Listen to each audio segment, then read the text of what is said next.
So hi, everyone. My name is Timothy Gager, and welcome to Virtual Fridays Dire Literary Series. And tonight, my guest is my friend and poet, writer, publisher, bookstore owner, Gloria Mindock. And let's do a little fun thing. It's so fun. With loving technology, I will share the screen. So here is Gloria. And basically, I tell people, if you're interested in our feature, there is the website, it's gloriamindock.com. And what to really know about Gloria is she is the publisher at Červená Barva Press. Her last book, Ash, is a poetry book that's critically acclaimed.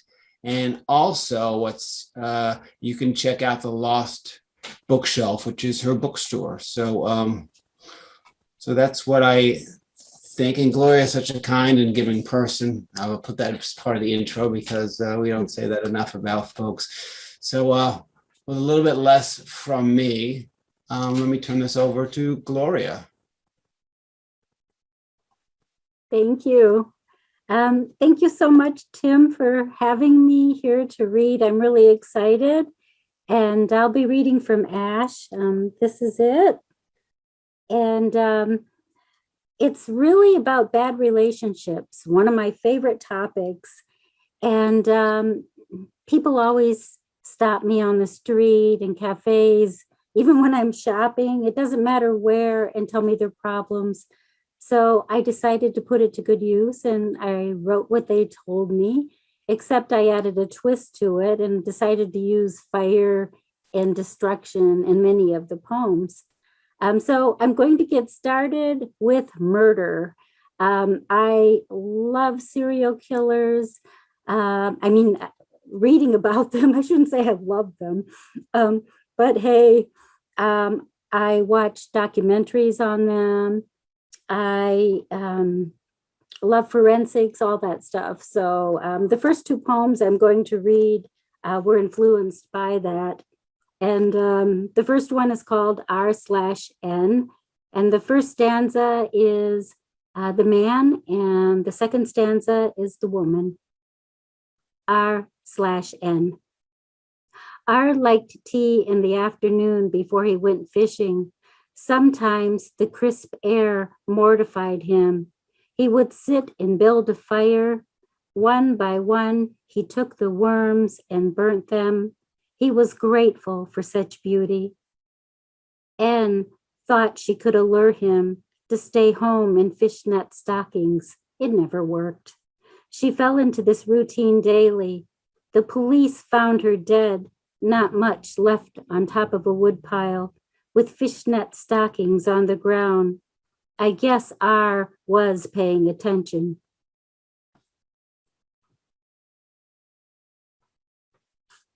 J/M. J loved fake names. He was a burnt-out novelist, wrote too many stories about horrific blind dates. He was a wild man, too many plastic bags in his kitchen. He would kill you, burn you, pretending it was love. M, an elementary teacher, went out with J. She thought he was popular, would bring her wealth. M was wrong. Her fate lay at the water's edge, an alligator.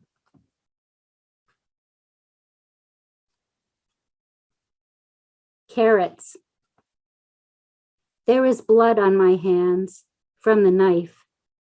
It was an accident, I said, as I sliced the carrots into tiny roundness. You lost your appetite. Blood will do this. I took the carrots to the sink, seeing water mix with redness. I pictured a long coffin with water inside, soaking a body. The sink was drained, carrots thrown out, orange circles in the garbage. You banged your hands on the table. It was legitimate.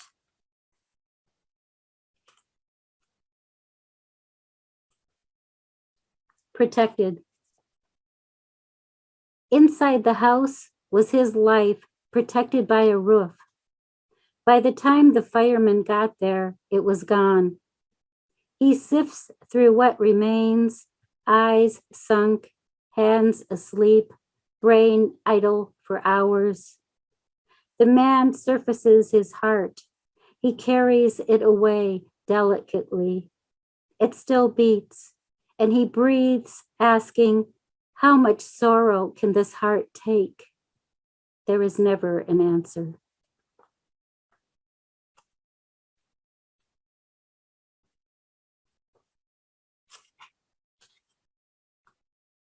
Factory. The body is weak, susceptible to illness. A factory where humans stand in line as Earth runs out of room. What will kill them? So many buried, no one visits the graves, yet their stones become tourist attractions. Someone left a Coke on top of one grave. They could have poured it into the ground. The soul wanted a drink, but the soil remains parched.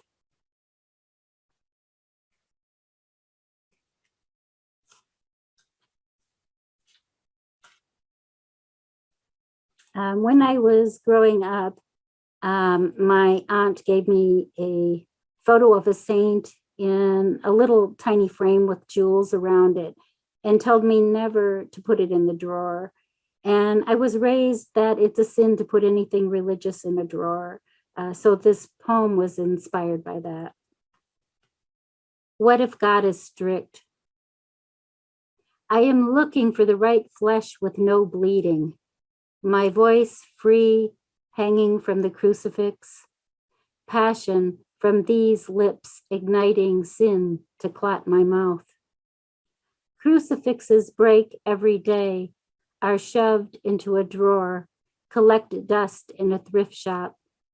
Sometimes Jesus becomes so dusty that cleaning him is a problem.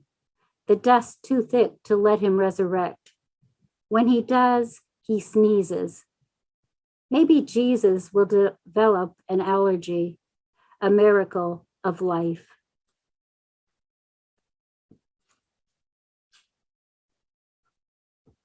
This next poem is what I call Midwestern. I grew up in a small town, 3,800 people. The only thing to do was 3 state parks near us, so that was heaven. This poem is pretty much self-explanatory. Escape. Trying to escape, but I am surrounded by flat land, no place to go. If I stand behind the tree, you will find me. Behind the barn, you will find me. Behind the house, you will find me. You would not expect me to hide down by the Illinois River or in the caves of Starved Rock. I will be there until my body decays. I will become a beautiful plant. When you walk past, I will give you a rash. And the last poem I'm going to read is called Messes. How many messes do I have to clean up for what comes out of your mouth? After the fire died out, the ashes were swept. No house, no clothes, no furniture, no books, nothing left. No sign of us living there. Life is funny sometimes. It takes fire after fire until the water comes. It was cool, soothing, beautiful, and glowing. Unfortunately, now there is only the dimness of the sunset happening too many times. Thank you. Thank you so much, Gloria. And what a wonderful reading. And Thank you. if folks would like to ask Gloria some questions, put them in the chat and I'll get to most of them. One thing I noticed about your reading tonight, and I've noticed about your poetry in general, is how you close poems. Your last lines are always really, really strong. Is that something that always kind of came naturally to you, or do you have to work harder on closing your poem? I never have to work hard closing them. I actually find that easier than the rest of the poem. It just comes to my head automatically. It's usually, like I said, the rest of it I have to work on. So it's easy. Now, why do you think people approach you with their problems in supermarkets? Usually most people are kind of running away from me. I have sucker written across my forehead. Everywhere I go, it never fails. Traveling on a plane one time, I had a 2-hour flight and I had another social worker actually sitting next to me, and all he did was talk about his problems for 2 hours. I asked him kindly to be quiet. I wanted to read, but that didn't work. But all the time, I don't know what it is. Are you the solver of these problems, or? No, I think they just want somebody to listen to, a stranger that they don't know. Maybe that's easier than talking to somebody that they know. It might be a way to attract people to the lost bookshelf. You can just say, look, I'll hear your problems. Check out the books. How about buy a book? Pay me to listen to you. Now, with your love of serial killers, are there any, do you listen to any crime podcasts as well as read about them? No, pretty much just the documentaries and reading the books, and then forensics. I love that. So I should check out the podcast. I recommend Crime Junkies for you because you'd probably really like that one. But my question with that is, have you written any poems directly to a serial killer or directly about a specific serial killer? And I was going to say, who's your favorite, but that's not really appropriate with serial killers. That's my favorite, all of them. No, I think I haven't written anything to them or pretty much about them, even though my poems are influenced sometimes by them. I don't know if I'll do that, maybe at some point. I have like right now 5 manuscripts in the works, so I don't think I'm going to add anything else. Now, with all this stuff in the works, do you have a regular routine to help you get around to working on all of your writings and publishing? Not for writing. I'm a sporadic writer. I can go months without writing, and then all of a sudden I go crazy and I write. And I don't pressure myself. It happens when it happens. And that's when I write my best. I tend to like the wee hours the best, after midnight when it's real quiet. I love that time. It's my favorite time, really. And so it's, as far as the press goes, that's all day long. It seems like I have a lot to do. And so that's kind of on a daily schedule, I would say. Now, what's the longest period of time that nothing has happened? You said you write when things happen. Have you ever been surprised at the length of time between writings? No, never. I've gone 3 months without writing and then all of a sudden write. I don't worry about it or stress myself out about it. I know it will happen. And that's very freeing than having all this stress. Oh, I didn't write today. Oh my God. Or I haven't written in a week. I can't stand it. What's wrong with me? No, I don't do that. Now, I really appreciate you reading from Ash. Lots of time, I guess, we'll have a new book and then they'll be like, oh, I'm so sick of reading this. I'll read new stuff. But I really love Ash. And, I always think of Ash and, the Phoenix Rising, but in this book, it just seems like it's just whatever's left is the destruction of everything. Why do you think that your work is so dark? I love writing about the dark side of things and destruction. You name it, I kill it. And I love it. It to me, it's exciting. I guess I'm really morbid, but I don't want all this. I guess I'm not a goody type writer, whatever that means. Not that there's anything wrong with it, but I think it's more interesting for me to write the darker it is. Plus, as you know, I write a lot about the atrocities, and that's very dark. And I want to be a voice and wake people up to what's going on in the world. So there's so much bad things happening, and I don't want people to forget it. You've won a lot of awards, and it's really mind-blowing the number of awards that you've won. Out of all of them, which is the one that you were the most excited about being honored with? Oh gosh, that's a hard question. I would say I'm honored by them all the same. Anybody that appreciates anything I do. I'm so grateful. I'm touched by it. So many people write and do deserve awards and that and never get them. I'm really not into that scene like, oh, I got an award, blah, blah, blah. But I do appreciate it. And like I said, I'm very touched by it. Well, Ash won the Speak Up Talk Radio Firebird Award, which is a mouthful. So now what is that award? It is a mouthful. Well, I entered that because all the money, I guess your fee that you send in goes to helping the homeless and women in shelters, and they make pillowcases and do a lot for the homeless. And I really loved that idea, being a social worker for how many years. So I thought I'm going to enter this because I knew where the money was going. It's for a good cause. And that's very important to me. So when I won it, I was shocked, of course, and happy and very honored. But the most important thing is that money went to help someone. And I'm very big into that. You're also very big in getting your books translated. And,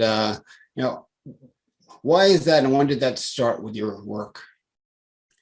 Oh, gosh, it started, let me think here. Probably with Blood-Soaked Dresses, my first book. And then I met Flavia Cosma, and she was the first person to translate me, and it was in Romanian. And then she introduced me, and please forgive my pronunciation of this name, Ian Tepala. And he loved my work, and so he published me in his magazine and in an anthology. And I got to talk to him once before he died, so it was very special. And he means a lot to me, and I always carry him in my heart, and that was the start of it. And since then, I've been lucky. People just have said, I want to translate your poems, and I'm like, go ahead. And it's an honor, and it means the world to me because I want my work read in different countries. Let's talk about your press, Červená Barva. With a lot of small presses tend to come and go. And how long has Červená Barva been in existence now? 16 years. And how has the press itself changed in those 16 years? Well, it's gotten busier, that's for sure. More books, more authors, a lot of work. I have a lot of people around me now that are part of the press that I didn't have before. And I'm very happy to have them be a part of the press. It means a lot to me. And they have the same views I do, and work hard too. They have strong work ethics and just are very sweet. I like kind people around me and nice people. So I would say it changed that way. It's grown so much, it's hard to keep up with it. And I'm very excited about that aspect. And how's the publishing environment in general changed, do you feel, since 2005? Oh God, a lot more presses. There are so many small presses. It's really quite wonderful because it opens the door up to more writers to have their work published. And then a lot of them do close down, which is sad because they can't make it. Funding is really hard for a small press. So I think, that definitely is a change, but there's many. And I'm really happy to see so many presses. With Červená Barva, what was your most successful product? I hate to use, but they are products, though, right? Do you mean books? What Yes. was it?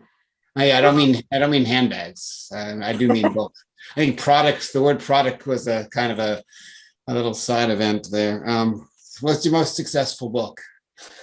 Well, actually, a chapbook many years ago by Ann Woodworth. She lives in Washington, D.C. That sold like mad. Another chapbook, Preston Hood. I can't remember the name of the chapbook. I should, but that really, really did well. And then a full-length book. Sweet Snow by Alexander Motel. And then there's a few other books too. I would have to refresh my memory on them, but this is just off the top of my head. But I want to point out, to me, every author does good. I'm happy to see anybody buy a book and have it read. I want my books to be read that I publish and my authors, and they're all great. So granted, yes, there are, books that did better than others, but to me, the most important thing is getting their work out there because, I love it. I love what I do. And what do you do to market the books that you put out? I have 2 distributors. I have learned a lot about marketing. I took a couple classes on marketing to learn more and to keep up to date on things because things change. I find the hardest thing is publicity because sometimes it takes money to do really good publicity for a book. And sometimes that doesn't make a difference. At one time I had 2 ads in Poets and Writers. It didn't make a difference in sales. So you never know. So I just do the best I can. Facebook has been good. I think it's a great marketing tool. Of course, the email and various other venues, ways to publicize, but some of it's complicated. I don't really have time to do it or to learn it better than what I learned in the classes. It takes, hours sometimes. You look at the clock and you haven't even made a dent. So as a writer who's published often and as a publisher, what do you feel is meant, or what do you feel is a good experience to have within the writer publishing relationship? So you mean between me and the author? What is a good relationship? Or you as a writer with a publisher, what makes a good experience? Oh, okay. Well, first I'll talk about a publisher. Those that have published me have been great publishers. I mean, I'm appreciative that they, published my books, of course, but their genuineness is really important to me. I don't feel like a number with them. I feel like I matter as a writer and as a person, and that's a great experience. There's nothing like it. And then as far as me as a publisher with an author, someone that, of course, sends clean manuscripts, please, and just works with me through the manuscript and all the things that I need, from them, getting it to me on time, and that makes a good experience. And really in all the 16 years, everyone has been great except a few people. Well, without naming those people or publishers, what was the bad experience that was involved? Attitude. Someone took an entitled, egotistical attitude with me. And I don't go that because there's no need for that. And I said, bye-bye. The cover of your book, Ash, is such a beautiful cover.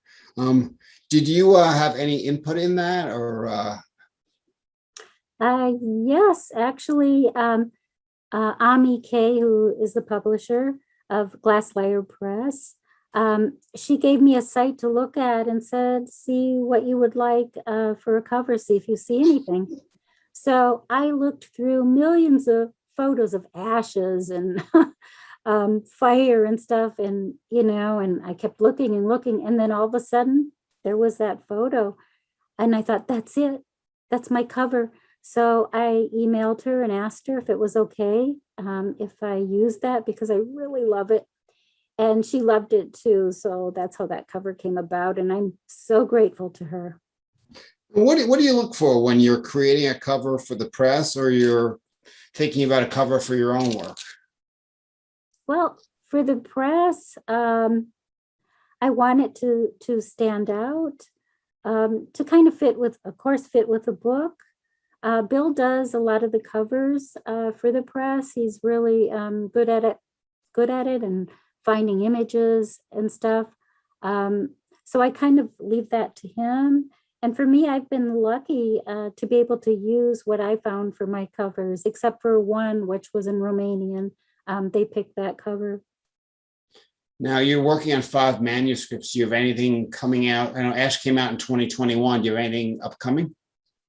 Not book-wise. They're all in the process. So I'd have to say not yet, but I hope in a year to have at least one manuscript done out of all of them. Well, how do you balance all of that? You're helping other writers, you're publishing them. How do you find the time to write and create your own work? Well, when it's sporadically, it just happens. I don't really think about it. I mean, I make the time. If I feel like writing, I write. If I don't, I don't. I can only work so long on the press. It does get tiring if you do so many hours in a row. So, I don't know. I can't really answer it. It just works out for me. All right, let's do something fun to end this. So I want you to kind of whirl around and randomly pick a book behind you without looking, and then tell me a little something about it. Oh, no. What if I don't know anything about it? I have a lot of books some I haven't read. Okay, here we go. Let's see. I think Carmen's going to pick one that you've I'm read. afraid. If it's one of mine that you haven't read, we'll just kind of edit that out. Okay, so I picked Go to the Pine by Mark Pavlik.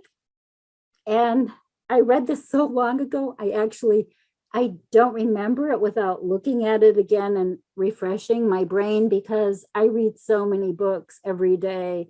I'm an avid reader, so I can't remember it, but I do know I love it. And he's a wonderful writer. He's the editor of Hanging Loose Press in Cambridge. The press is based out of New York mostly. And so he's a great writer. He has a new book coming out by Mad Hat Press based on Denise Levertov. So he's reading at Grolier. And so that's all I can say. But, he is a great writer. I published a book of his. So that's all I can say. So at least that's quite a promotion that you had of Mark. And so we have Ash, which I would like to promote. And so everyone should pick up a copy of Ash. You heard Gloria read from it, and it was a wonderful reading and such wonderful poems. And I'd like to thank Gloria for being with us.